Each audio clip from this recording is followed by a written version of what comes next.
Saudara, pasca kisruh taksi online yang terjadi beberapa waktu lalu, kini Dinas Perhubungan Provinsi menetapkan 800 kuota unit taksi online untuk tahap pertama. Sementara untuk tarif ambang bawah mengacu pada angka Rp3.500.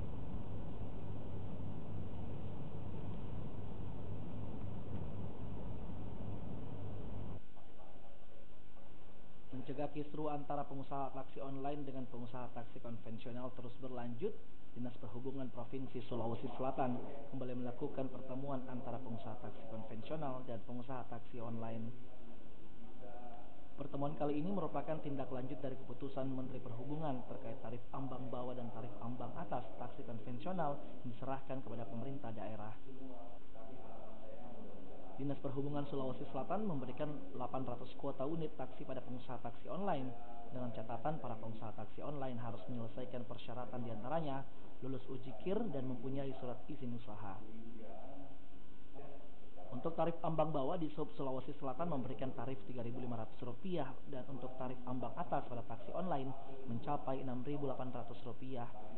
Sedangkan untuk taksi konvensional, Dinas Perhubungan Provinsi Sulawesi Selatan memberikan kuota Rp1.750. Kesepakatan ini telah dilaporkan pada Gubernur Sulawesi Selatan Syahrul Yassin Limpo. Tentu persyaratan sebagaimana persyaratan untuk membuat usaha, untuk koperasi.